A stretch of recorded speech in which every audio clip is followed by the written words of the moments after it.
জয় জগন্নাথ। অনেকে প্রশ্ন করে থাকেন যে ভগবানের জগন্নাথের চোখগুলা কেন গুলগুল, ওনার কেন হাত নাই, ওনার রূপ এরকম। তো এই প্রশ্নের উত্তরে হবে এই ভিডিওটির মাধ্যমে, যে আমি সাধুগুরু বৈষ্ণবের মুখ থেকে শুনেছি। তাহলে আপনারা সঙ্গেই থাকুন এবং জানুন কেন জগন্নাথের এই অপরূপ রূপ, কেন এই কৃপার রূপ। তো ভগবান শ্রীকৃষ্ণেরই আরেকটা রূপ হচ্ছে এই জগন্নাথের রূপ। একবার কি হয়েছে, ভগবান শ্রীকৃষ্ণ যখন দ্বারিকা নগরীতে বাস করতেন, তখন ভগবান শ্রীকৃষ্ণের ওনার 16,108 জন মহর্ষি ছিলেন, মানে ওনার পত্নী ছিলেন। তো ওনারা দেখতেন যে ওনারা 16,108 জন মহর্ষি মিলে ভগবানের সেবা করে ভগবান কখনো প্রসন্ন থাকতেন না। ভগবান কারো না কারো বিরহ কান্না করতেন, বিরহ থাকতেন। এই প্রশ্নের উত্তর তারা খুঁজে কখনো পায়নি। তো তারা সবাই মিলে একদিন ভাবলো যে ভগবান শ্রীকৃষ্ণ ছোটবেলা যখন বৃন্দাবনে ছিলেন, ওনার লীলাগুলো মাতা রোহিণী দর্শন করেছেন। তাই আমরা মাতা রোহিণীর কাছ থেকে শুনবো ভগবান কেন রাত্রে কান্না করে এবং বৃন্দাবনবাসীর জন্য এত বিরহ কি জন্য করে। তারা সবাই মিলে মাতা রোহিণীর কাছে গিয়েছিলেন, বলেছেন আমাদের ভগবান শ্রীকৃষ্ণের বৃন্দাবন লীলা শোনাও। একথা শুনে মাতা রোহিণী বললেন, না না, আমি তো এটা শোনাতে পারবো না। ওনারা সবাই বললেন, কেন? বলে, না, এই লীলাটা যদি আমি শোনাই তাহলে কি হবে, শ্রীকৃষ্ণ তুরন্ত বৃন্দাবনে চলে যাবে। তাই এই লীলাটা আমি শোনাতে পারবো না, কারণ শ্রীকৃষ্ণ সবসময় এখানেই থাকেন। তো সমস্ত মহর্ষিরা বললেন, যখন ভগবান শ্রীকৃষ্ণ ওনার রাজসভায় চলে যাবেন তখন আপনি আমাদের শোনাবেন। তো সেই কথায় মা রোহিণী রাজি হলেন। একদিন কি হলো, ভগবান শ্রীকৃষ্ণ বলরাম সহ রাজসভায় চলে গেলেন। তো সমস্ত মহর্ষিরা 16,108 জন মহর্ষি একটি রুমের ভিতরে বসলেন। সেখানে সুভদ্রা মহারানীও ছিলেন। তো রোহিণী মাতা বললেন যে কাউকে দেখতে হবে যে কৃষ্ণ এবং বলরাম কি আসছে, যখন আসবে তখনই আমরা লীলাটা বন্ধ করে দেব। তো সেখানে সুভদ্রা মহারানী বললেন, ঠিক আছে, আমি গেইটে থাকবো দাঁড়িয়ে, যদি কৃষ্ণ এবং বলরাম আসে আমি তোমাদের সিগন্যাল দেবো, তোমরা লীলা কথাটাই বন্ধ করে রাখবে।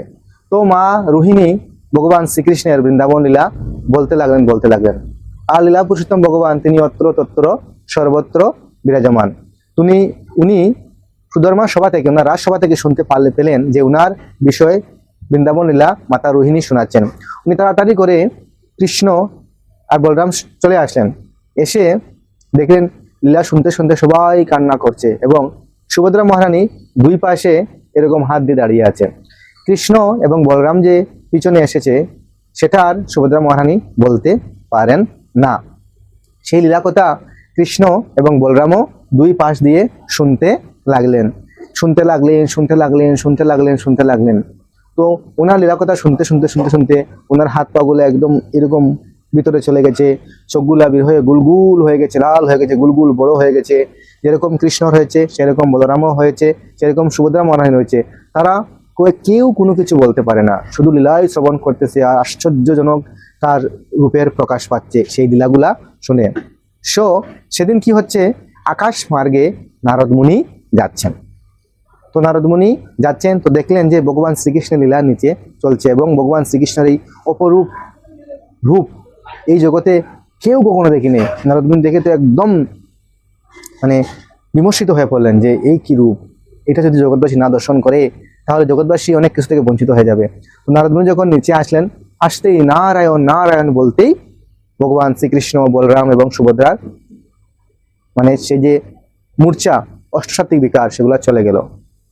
তখন নারদ মুনি বললেন, প্রভু আমি কি দর্শন করলাম প্রভু। বলে, কি হয়েছে নারদ?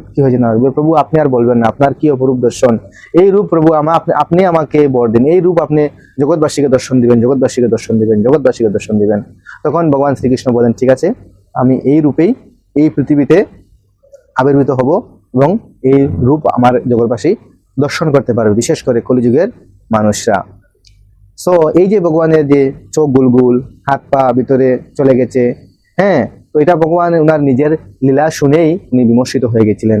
তার কারণে এই রূপটা প্রকাশিত হয়েছিল ওনার চেহারার মাধ্যমে এবং নারদ মুনি আমাদের কৃপা করে ভগবান জগন্নাথের এই রূপ দর্শন করানোর সুযোগ দিয়েছেন। জয় জগন্নাথ বলদেব সুভদ্রা মহারানী কি জয়। আমার এই লীলা কথাতে অনেক ভুল ত্রুটি হতে পারে, আমাকে ক্ষমা করে দেবেন। জয় জগন্নাথ।